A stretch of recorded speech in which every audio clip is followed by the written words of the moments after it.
Đàm Tùng Vận và Hứa Khải hẹn hò trong ngày lễ tình yêu Valentine, một ngày không cần phô trương nhưng đủ khiến người ta nhớ mãi. Có những ngày Valentine ồn ào, hoa hồng đỏ rực, ánh nến lung linh, nhà hàng kín chỗ. Nhưng cũng có những Valentine chỉ cần một buổi chiều rất bình thường, hai người đi cạnh nhau giữa thành phố và một bầu không khí vừa đủ ấm. Nếu tưởng tượng về một ngày 14 tháng 2 của Đàm Tùng Vận và Hứa Khải, đó sẽ không phải là một khung cảnh quá lộng lẫy, mà là một ngày được xây dựng từ những chi tiết nhỏ, những điều càng giản dị, càng khiến người ta rung động. Thành phố vào ngày lễ tình yêu thường đông hơn bình thường. Các cửa hàng trang trí sắc đỏ, bảng quảng cáo trái tim xuất hiện khắp nơi, nhưng họ chọn một quán cà phê nhỏ nằm ở góc phố yên tĩnh, không phải vì tránh sự chú ý mà vì muốn ngày hôm ấy không bị lấp đầy bởi sự phô trương. Đàm Tùng Vận đến trước vài phút, cô ngồi gần cửa sổ, ánh nắng nhẹ chiếu vào mái tóc. Hứa Khải bước vào sau đó, không hoa, không quá lớn, chỉ là một hộp bánh nhỏ được gói cẩn thận, một sự bắt đầu rất nhẹ. Valentine thường khiến người ta mong đợi điều gì đó khác thường. Nhưng có lẽ điều khác thường nhất chính là sự tự nhiên. Khi họ nhìn nhau ngày hôm ấy, ánh mắt không vội, không cần tạo hiệu ứng. Có những lần cả hai cùng bật cười vì một câu chuyện cũ. Có những lần im lặng nhưng không hề gượng. Ánh mắt trong ngày Valentine không phải ánh mắt kịch tính, mà là ánh mắt của hai người hiểu rõ mình đang ở đúng nơi. Sau cà phê, họ chọn đi bộ, không vào trung tâm thương mại đông đúc, không chọn nơi quá nổi bật, chỉ là một con đường có hàng cây dài, nắng cuối chiều chảy xuống mặt đất. Valentine khiến người ta dễ chú ý đến những cử chỉ lớn. Nhưng điều khiến người ta cảm thấy hợp lại là những chi tiết rất nhỏ, nhịp bước gần như đồng đều, khoảng cách giữa hai người vừa đủ, một lần nghiêng đầu để nghe rõ câu nói trong tiếng xe. Có thể không có nắm tay, nhưng có sự hiện diện rất rõ ràng. Họ chọn một nhà hàng nhỏ, ánh đèn vàng dịu, không cần nhạc quá lớn, không cần hoa đặt giữa bàn, chỉ là hai người ngồi đối diện nhau, chia sẻ một bữa ăn. Hứa Khải có thể kể về kế hoạch công việc sắp tới. Đàm Tùng Vận có thể nói về một vai diễn mới. Valentine của họ không phải chỉ xoay quanh tình yêu đôi lứa, mà còn là sự đồng hành trong cuộc sống. Đôi khi ngồi nghe người kia nói về ước mơ cũng là một cách yêu. Có thể là lúc ra khỏi nhà hàng, gió đêm hơi lạnh, anh khẽ bước chậm lại, cô kéo nhẹ tay áo khoác, không phải hành động lãng mạn kiểu phim ảnh, chỉ là phản xạ quan tâm rất tự nhiên. Valentine không cần pháo hoa, chỉ cần những khoảnh khắc khiến người ta cảm thấy mình không đơn độc. Phản ứng của fan khi trí tưởng tượng trở nên dịu dàng. Nếu fan biết hoặc tưởng tượng về ngày Valentine ấy, chắc chắn sẽ có nhiều phản ứng. Fan trẻ có thể hào hứng, ngày lễ tình yêu mà ở bên nhau thì còn gì bằng. Fan trưởng thành lại nghĩ khác, họ không cần bằng chứng, không cần xác nhận, họ chỉ muốn tin rằng nếu có một ngày như vậy, nó sẽ diễn ra bình yên và tử tế. Vì điều khiến họ yêu thích không phải sự phô trương mà là cảm giác hài hòa. Ngày 14 tháng 2 rồi cũng kết thúc, không có bài đăng lớn, không có lời tuyên bố, chỉ là một ngày trong năm được giữ lại như một kỷ niệm nhỏ. Có thể sau này, khi nhìn lại, họ sẽ không nhớ chi tiết món ăn hôm đó là gì,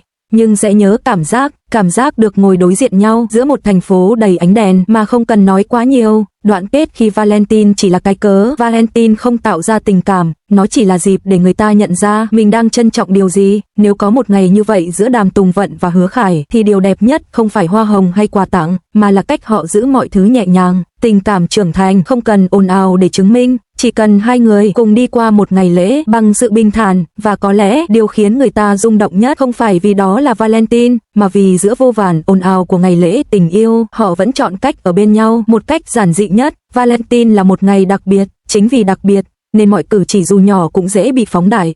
Nhưng nếu bỏ qua yếu tố ngày lễ, nhìn thuần túy vào cách hai người hiện diện cạnh nhau, ta sẽ thấy điều thú vị hơn rất nhiều. Ánh mắt trong những dịp lãng mạn thường bị kỳ vọng phải long lanh, phải đầy kịch tính, nhưng ánh mắt thật sự thoải mái lại khác. Trong không gian quán cà phê buổi sáng, khi ánh nắng chiếu nghiêng qua cửa kính, ánh mắt của họ không quá lâu, cũng không né tránh.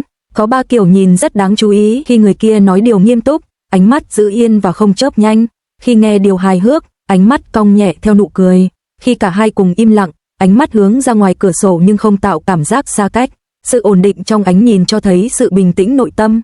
Không cần nhìn quá lâu để chứng minh điều gì, chỉ cần đủ để người kia biết tôi đang nghe. Trong một buổi tối Valentine đông đúc, nếu hai người liên tục phải điều chỉnh khoảng cách, điều đó dễ tạo ra sự lúng túng. Nhưng nếu khoảng cách giữa họ thay đổi một cách tự nhiên theo hoàn cảnh, khi đông thì gần lại, khi thưa thì giãn ra, thì đó là sự phối hợp vô thức. Khoảng cách vô thức thường đáng tin hơn khoảng cách được tính toán.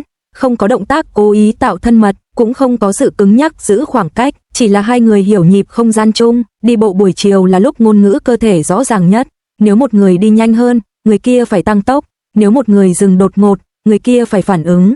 Nhưng khi nhịp bước gần như đồng đều, đó là dấu hiệu của sự hòa hợp, không phải vì họ tập luyện trước, mà vì họ đang ở cùng một trạng thái tâm lý. Khi tâm lý đồng nhịp, cơ thể tự điều chỉnh, có thể chỉ là một lần nghiêng người để nghe rõ hơn trong tiếng ồn, một lần hơi cúi đầu khi cười, một lần bước chậm lại khi người kia dừng ngắm ánh đèn trang trí.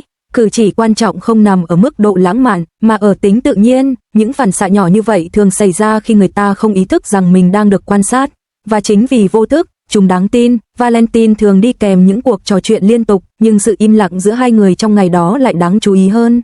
Im lặng mà không lúng túng, im lặng nhưng không phải vì hết chuyện để nói, đó là dạng im lặng của sự an tâm, khi hai người có thể cùng nhìn dòng người qua lại mà không cần lấp đầy khoảng trống bằng lời nói, đó là dấu hiệu của sự trưởng thành cảm xúc. Góc nhìn của một fan tình cờ bắt gặp họ tối hôm đó, tôi không có ý định đi tìm họ, tối hôm đó tôi chỉ ra ngoài vì không muốn ở nhà một mình ngày Valentine. Thành phố đông hơn thường lệ, các cặp đôi tay trong tay, tiếng cười vang khắp con phố. Tôi bước vào một quán ăn nhỏ để tránh gió, và rồi tôi thấy họ, không phải vì họ quá nổi bật, mà vì có một sự bình thản khác hẳn với không khí xung quanh. Họ không ngồi sát nhau như những cặp đôi muốn chứng minh điều gì đó, cũng không quá xa như hai người xa lạ, họ chỉ ngồi đối diện, nói chuyện nhẹ, thỉnh thoảng cười. Tôi không nghe rõ họ nói gì, nhưng tôi nhìn thấy ánh mắt khi một người kể chuyện, người kia lắng nghe.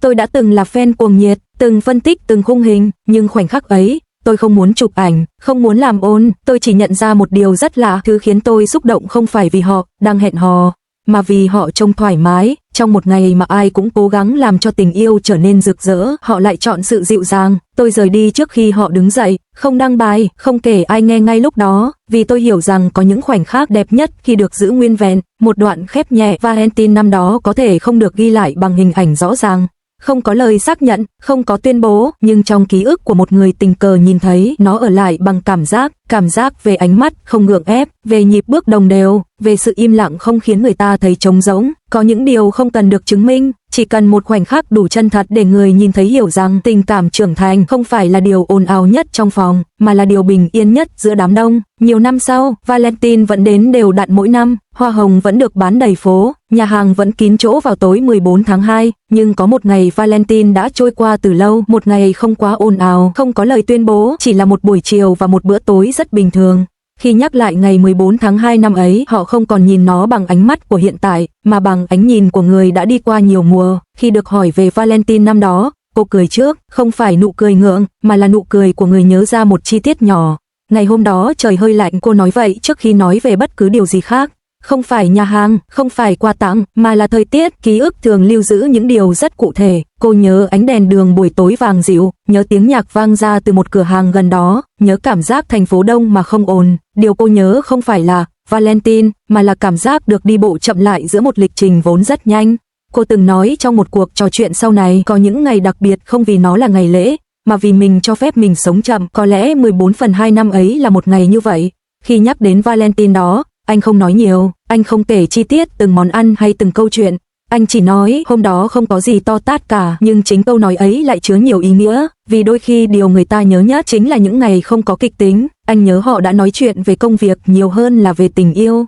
Nhớ cả hai đã cười khi nhận ra mình quên mất rằng đó là ngày lễ, cho đến khi nhìn thấy một cửa hàng trang trí toàn trái tim đỏ. Anh nói có lẽ vì không cố làm nó đặc biệt, nên nó lại đặc biệt. Sự tự nhiên đó, không sắp đặt không diễn, là điều anh nhắc lại bằng giọng rất bình thản. Khi hai người cùng ngồi nhắc lại ngày 14 tháng 2 năm ấy, điều đáng chú ý không phải là câu trả lời, mà là khoảng lặng giữa câu. Có những giây họ cùng cười nhẹ khi nhớ ra một chi tiết nhỏ, có những giây họ im lặng như để kiểm chứng trí nhớ của mình. Không có sự lúng túng, cũng không có cố gắng tạo cảm xúc, chỉ là hai người nhìn lại một ngày đã trôi qua và nhận ra nó đã trở thành một phần rất bình thường trong ký ức. Valentine năm đó không phải là một đỉnh cao, cũng không phải một bước ngoặt, nó chỉ là một dấu chấm nhỏ trong một đoạn dài của cuộc đời, nhưng chính vì nhỏ nó lại ở lại lâu. Có một điều thú vị về ký ức khi ta trưởng thành, cách ta nhìn lại nó cũng thay đổi. Nếu hỏi họ ngay ngày hôm sau 14 tháng 2 năm ấy, có lẽ họ sẽ nói, một ngày vui, nhưng nhiều năm sau, họ có thể nói đó là một ngày rất bình thản. Sự khác biệt nằm ở cách họ hiểu giá trị của bình yên. Valentine không còn là ngày cần chứng minh điều gì, nó chỉ là một dịp để nhận ra mình đã từng ở bên một người, một cách tự nhiên. Khi ký ức không còn quá mới, người ta không nhớ chi tiết quà tặng, không nhớ chính xác đã nói câu gì, nhưng sẽ nhớ cảm giác ngồi đối diện nhau mà không cần lấp đầy mọi khoảng trống, cảm giác bước đi giữa thành phố đông mà không thấy cô đơn. Có thể họ không gọi đó là Valentine đáng nhớ nhất, nhưng có lẽ đó là một Valentine chân thật nhất, một đoạn khép rất xa, rồi sẽ có nhiều Valentine khác, những mùa khác, những chặng đường khác. Ngày 14 tháng 2 năm ấy sẽ dần trôi về phía sau, trở thành một mốc nhỏ trong ký ức, nhưng khi nhắc lại cả hai đều mỉm cười giống nhau, không phải vì sự lãng mạn, mà vì sự bình yên. Và có lẽ trong vô số ngày lễ tình yêu, điều quý giá nhất không phải là hoa hồng hay ánh nến, mà là việc nhiều năm sau khi nhắc lại người ta vẫn cảm thấy lòng mình dịu lại.